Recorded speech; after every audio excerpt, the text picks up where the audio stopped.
স্নান শেষে আমি ঢুকে পড়লাম। পাশের ঝাউ গাছের ঝোপে ভেজা কাপড় রেখে শুকনো লাল পেটিকোট পরে নিলাম।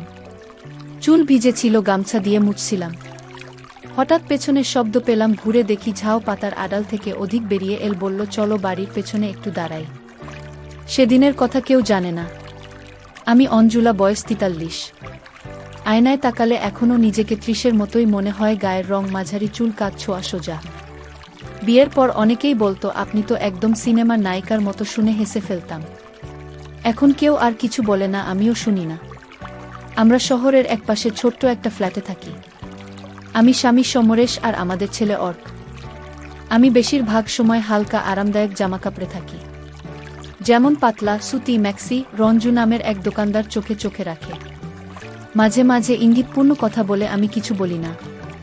সমরেশ প্রাইভেট কোম্পানিতে কাজ করে রাতে ফিরে ক্লান্ত থাকে। আর অর্ক এখনো ছোট, 11 বছর। আমি সেজেগুজে বারান্দায় দাঁড়ালে সমরেশের নজর পড়ে না, বরং বলে, ঘুম আসছে না, একটু দূরে দাঁড়াও। মাঝে মধ্যে মনে হয় আমি কি আসলেই খুশি, হয়তো না, ভেতরে কোথাও যেন শূন্যতা জমে আছে, কারো সঙ্গে বলা যায় না। সন্ধ্যায় রঞ্জু বলেছিল, আজকে তো ম্যাক্সির রঙের সঙ্গে ক্লিপের মিল একদম পারফেক্ট। আমি হেসে বললাম, তুমি না কসমেটিক্স বেচো না, কথা বেচো। ওর চোখে কিছু ছিল যা বহুদিন সমরেশের চোখে দেখিনি। এইসব ছোট ছোট মুহূর্তই আমাকে মনে করিয়ে দেয় আমি এখনো বেঁচে আছি, এখনো কেউ খেয়াল রাখে। ঘুমাও চলো বলেছিল সমরেশ, কিন্তু আমি ঘুমাতে পারিনি। জানালার বাইরে তাকিয়েছিলাম। কারো চোখে হয়তো আমি এখনো অনেক কিছু, কিন্তু যার চোখে চাই সেই চোখ তো বন্ধ। সকালটা ছিল একদম চুপচাপ। কাপড় ধুয়ে বারান্দায় দড়িতে দিলাম। অর্ক তখনও ঘুমিয়ে, সমরেশ অফিসের জামা পরছে। এমন সময় ফোন বাজল। স্ক্রিনে গ্রামের বাড়ি ও পাশে কাকা গলা, বৌদি গোবিন্দ কাকা আর নেই। মনটা খালি হয়ে গেল। বহুদিন দেখা নেই, তাও ওনার অস্তিত্ব ছিল বাড়ির মাটির মতোই। সমরেশ জানুল বলল, আমার যাওয়া সম্ভব না, তুমি বরং অর্ককে নিয়ে চলে যাও। খরচ আমি পাঠিয়ে দিচ্ছি। ওর গলায় অনিচ্ছার চেয়ে বেশি ছিল উদাসীনতা। পরদিন খুব সকালে ট্রেন। ব্যাগ গোছালাম। গায়ে ছিল আরামদায়ক একটা পাতলা ম্যাক্সি, তার উপর একটা হালকা ওড়না। ট্রেনে ভিড়, গরম, সেটাই বেশি ভাবছিলাম। আমার পাশে বসেছিল এক যুবক, চুপচাপ। প্রথমে, তারপর একটু নড়েচড়ে বসল। একবার তার হাত ছুঁয়ে গেল। আমার কাঁধ ঘেঁষে বলল, সরি। আমি বললাম, ঠিক আছে। মনে হচ্ছিল তার দৃষ্টি একটু বেশি মনোযোগী। বাতাসে কাপড়টা গায়ে লেগেছিল। আমিও ওড়না একটু গুছিয়ে নিলাম। কিছুক্ষণ পর ও বলল, তাকিমা, পানির বোতলটা খুলে দেবেন। আমি খুলে দিতেই আঙুল ছুঁয়ে গেল তার। খুব স্বাভাবিক, কিন্তু মনে একটু অন্য রকম লাগলো। ও নামার সময় বলল, আপনার চুলটা একদম সাবিতা বৌদির মতো। আমি চমকে তাকাতে সে ভিড়ে মিলিয়ে গেল। ট্রেন চলছিল। আমি শুধু জানালার বাইরে তাকিয়ে ভাবছিলাম। কিছু মুহূর্ত থাকে যেগুলো শুধু শরীর বুঝতে পারে, মন জমিয়ে রাখে, কিন্তু বলা যায় না।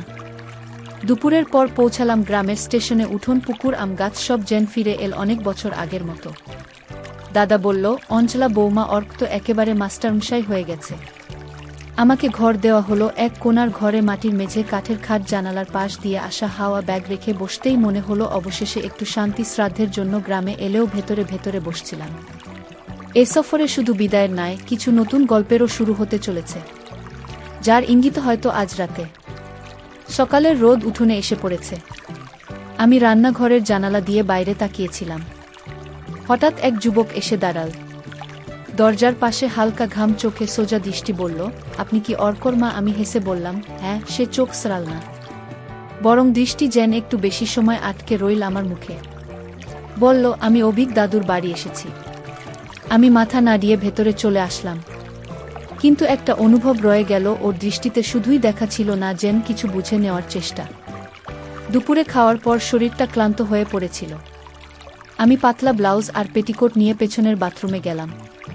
ওদিকে পুকুর আর চালার উপরে কিছু ভেন্টিলেটর। স্নানের সময় ভেজা কাপড় গায়ে লেগেছিল। একটু অস্বস্তি হচ্ছিল আলো ছায়ায়। চেহারার রেখা ভেদ করে যেন নিজেকেই নতুন করে অনুভব করছিলাম। ওদিকে উঠোনে অর্কসহ কিছু ছেলে খেলছিল। হঠাৎ বলটা চালার উপর গিয়ে পড়ে। অভিক বলল, আমি নিয়ে আসি। হাসতে হাসতে সে উঠতে লাগলো। চালায় বল তুলতে গিয়ে হঠাৎ চোখ পড়ল ভেন্টিলেটরের ভাগ দিয়ে এক ঝলক। সে হয়তো আমাকে দেখেছিল। পেছন ফিরে দাঁড়িয়ে ভেজা চুলে গামছা দিয়ে মাথা মুছছিলাম। সে মুহূর্তে কিছু বলার ছিল না, কিন্তু তার চোখে যেন স্থিরতা হারিয়ে গিয়েছিল।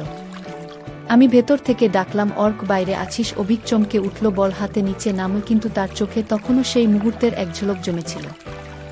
সন্ধ্যায় পুকুর পাড় দিয়ে হেঁটে আসছিলাম, দেখি সে উঠোনে বসে বল ঘোরাচ্ছে। আমি বললাম, আজকের বলটা তো কাজে দিল। সে তাকিয়ে হেসে কিছু বলল না, শুধু সেই চেনা দৃষ্টিটা আবার ফিরে এল, যা চালার উপর থেকে শুরু হয়েছিল। রাতটা কেমন যেন নিঃশব্দে মোড় নিচ্ছিল, ঝিনির ডাক, গরম হাওয়া আর চারপাশের নিস্তব্ধতা যেন ভেতরের কোনো দোলানো ভাবনা জাগিয়ে তুলছিল। ঘরের সবাই ঘুমিয়ে পড়েছে, আমি অর্কর পাশে শুয়েছিলাম, কিন্তু ঘুম আসছিল না। একটু হাওয়া লাগবে ভেবে দরজার কপাটটা সামান্য খুলে দাঁড়ালাম। গায়ে ছিল একটানা পরা পাতলা ম্যাক্সি, চুল খুলে পেছনে ফেলেছিলাম। এই গ্রামে এমন আরামে সবাই চলে, মেয়েরা যেমন, আমিও বাইরে, কেউ কিছু বলে না। আমি জানতাম না, কেউ হয়তো দেখছেও, টিউবওয়েলের পাশে দাঁড়িয়ে অধিক জল খাচ্ছিল, হয়তো কিছু ভাবছিল। হঠাৎ ওর চোখ পড়ল আমার ধরের দিকে। দরজার ফাঁকে দাঁড়িয়েছিলাম, পাতলা ম্যাক্সিতে এক হাতে চুল সামলাচ্ছি আর এক হাতে খোপা ধরে হালকা বাতাস নিচ্ছি। হঠাৎ মনে হলো কেউ হয়তো তাকিয়ে আছে। অভিক উঠোনের ধারে দাঁড়িয়েছিল, থমকে গেল। আলো ছায়ায় আমার অবজবটা ভেসে উঠেছিল।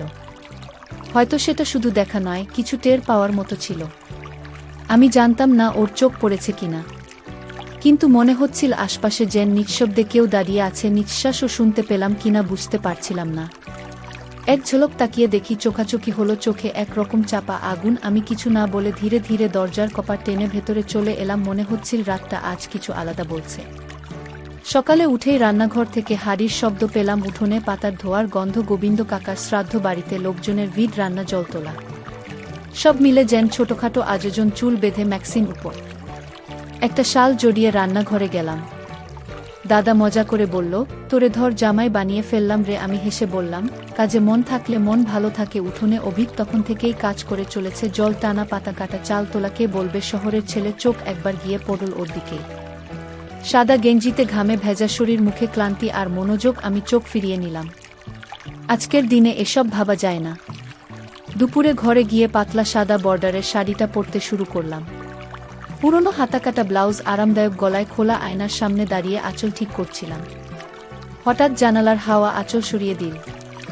ঠিক তখন দেখি অভিক জানালার পাশে দাঁড়িয়ে, হয়তো কিছু আনতে এসেছিল। আমার চোখ তার চোখে আটকে গেল। কিছু না বলে আমি আয়নার সামনে কাজল টানলাম। মনে হচ্ছিল এখনও নিজের মধ্যে কিছু আছে, যা বলে না, কিন্তু বোঝায়। শ্রাদ্ধের ভিড়ে আত্মীয় স্বজন উঠোনে পাতপাতা হয়েছে। আমি একপাশে বসে খেয়াল করলাম, অভিক একেবারে উল্টো দিকে এসে বসেছে, চোখে শান্ত ভাব, কিন্তু তার আড়ালে এক অদ্ভুত দৃষ্টি। একবার চোখাচোখি হলো, তারপর দুজনেই নিচে তাকালাম। আমি পাতে ভাজা তুলে দিচ্ছিলাম, অভিকের থালায় দিতে গিয়ে হালকা করে হাত ছুঁয়ে গেল। আমার ইচ্ছাকৃত না হলেও ছোঁয়াটা যেন কিছু বলছিল। কিছু সেকেন্ড আমরা থেমে থাকলাম, তারপর আমি নিজে হাত সরিয়ে নিলাম।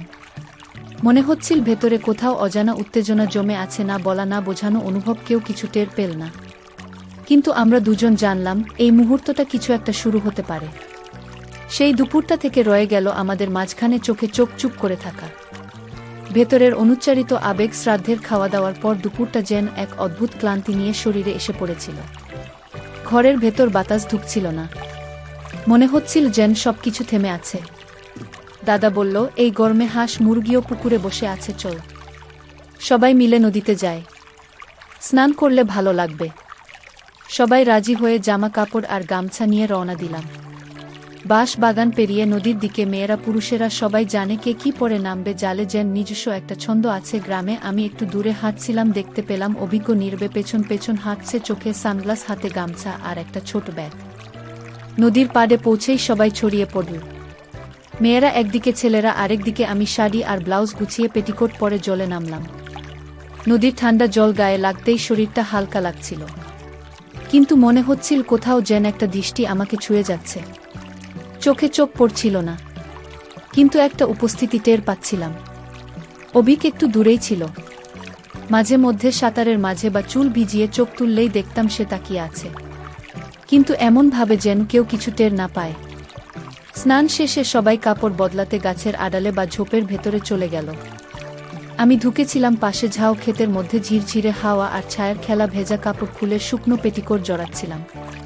তখনই হঠাৎ একটা শব্দ শুনে ঘুরে দাঁড়ায়। ঝাউ পাতার ফাঁকে দাঁড়িয়ে অভিক চুপচাপ, চোখে স্পষ্ট কিছু ছিল, মুখে কিছু না বললেও তার দৃষ্টি বলে দিচ্ছিল অনেক কথা। আমরা কয়েক মুহূর্ত চোখাচোখি করেছিলাম। তখনই অভিক বলল, কাকিমা, আপনাকে খুব সুন্দর লাগে। এই কথাটা হওয়ার মতোই এসে লাগলো মনে, কেউ কোনোদিন এমন করে বলেনি। আর এমন মুহূর্তে বলা কথার রেশ যেন শরীর ছুঁয়ে গেল। আমি কিছু বলিনি, সরে দাঁড়িয়েও যাইনি, কিন্তু জানতাম আমাদের মাঝে কিছু বদলে গেছে। চোখের ভাষায়, অনুভবে সেই বিকেলটা ঝাউ পাতার মধ্যে থেকে আমার মনেও থেকে গেল। রাতটা ছিল গুমোট, মনটা অস্থির, বারবার বিকেলের ঘটনাটা মনে পড়ছিল। প্রশ্ন করছিলাম নিজেকে, এটা ভুল নাকি এটুকু অনুভবও আমার প্রাপ্ত ছিল। আমি ম্যাক্সি পরে খাটে বসেছিলাম চুপচাপ। বাড়ির সব ঘর নিস্তব্ধ। অর্ক পাশের ঘরে বাতাসে পর্দা দল ছিল। ঠিক তখনই দরজার ফাঁকে একটা ছায়া। আমি যেন আগে থেকেই জানতাম অভিক। সে ধীরে ধীরে ঘরে এল, মুখে কোনো শব্দ নেই, চোখে সেই পুরনো দৃষ্টি, এবার আরও স্থির। আমি ফিসফিস করে বললাম, সবাই ঘুমিয়ে পড়েছি তো? সে মাথা নেড়ে বলল, চলো পেছনের দিকে, ঘরের গাদার কাছে, কেউ দেখবে না। আমি কিছু না বলে উঠে দাঁড়ালাম, শব্দ না করে বেরিয়ে গেলাম। ওর পেছন পেছন ঘরের গাদায় এসে দাঁড়ালাম। দুজনে চাঁদের আলো ছায়ায় মিশে গেছে চারপাশ। অভিক ফিসফিস করে বলল, তোমাকে প্রথম যেদিন দেখলাম সেদিনই বুঝেছিলাম তুমি আলাদা। আমি নিচে তাকিয়ে রইলাম। সে হাত বাড়িয়ে আমার কপালের চুল সরিয়ে দিল। কিছু বলল না, শুধু চোখে চোখ রেখে যেন অনেক কথা বলে দিল চুপচাপ। আমার ভেতরে দ্বিধা, প্রশ্ন, অথচ কোথাও যেন শান্তিও ছিল। সেই মুহূর্তটা ঠিক স্পষ্ট নয়, কিন্তু অনুভব গেঁথে গেল গভীরে। যেন এই রাত কিছু বলেছে, যা দিনের আলোতে হয়তো বলা যাবে না। ওঠেনি, সেটা আমি প্রথম দিনেই বুঝে গিয়েছিলাম। তোমার চোখে, বলল অভিক। আমি থেমে বললাম, তুমি তো অনেক ছোট। অভিক হালকা হাসল, কাকিমা, অনুভবের কোনো বয়স হয় না। খড়ের গাদার পাশে আমরা বসে পড়লাম। ও পাশে এসে হাত রাখল আমার হাতের কাছে। সেই মুহূর্তে মনে হচ্ছিল এতদিন ধরে যেটা মনের গভীরে রয়ে গিয়েছিল সেটা কেউ যেন হঠাৎ ছুঁয়ে দেখল। নিঃশর্তে নিঃশর্তে আমি চোখ বন্ধ করলাম। কেউ কিছু বলল না, কোনো শব্দ হয়নি, তবু মনের ভেতর কোথাও যেন একটা বন্ধন তৈরি হয়ে গেল। রাতটা নিঃশব্দ অথচ অদ্ভুতভাবে স্পষ্ট ছিল। আমি অনুভব করলাম চুপ করে কারো পাশে থাকাও গভীর ভাল লাগার মতো। ভোরের আলো ফোটার আগেই অভিক পেছনের রাস্তা ধরে হেঁটে বেরিয়ে গেল। আমি শুধু চুপচাপ তাকিয়েছিলাম। ও ফিরে তাকায়নি, আমি ডাকিনি, কারণ কিছু অনুভব মুখে বললে হয়তো তার জাদু ভেঙে যায়। সেই রাত, সেই মুহূর্তগুলো শব্দহীন, কিন্তু থেকে গেল আমার মধ্যে। ঘরে ফিরে দেখি অর্ক তখনও ঘুমিয়ে। আমি ওর মাথায় হাত বুলিয়ে দিয়ে কাপড় গুছিয়ে নিতে শুরু করলাম। আবার শহরে ফিরতে হবে, আবার চেনা সংসার, কিন্তু মন জানে এবার কিছু বদলে গেছে। দুপুরে আমরা ট্রেন ধরার জন্য রওনা দিলাম। গ্রামের রাস্তা, পুকুর, গাছপালা সব যেন নতুনভাবে দেখাচ্ছিল। ট্রেনে বসে আমি জানালার বাইরে তাকিয়ে ভাবছিলাম, একদিন হয়তো আবার ফিরব এই গ্রামে। যখন অর্ক বড় হবে তখন নির্ভয়ে আসতে পারব এখানে। হয়তো ঝাউ ক্ষেতের পাশে দাঁড়িয়ে অভিক তখনও থাকবে। আর সেদিন সবকিছু আবার শুরু হতে পারে, ঠিক যেখানে শেষ হয়েছিল।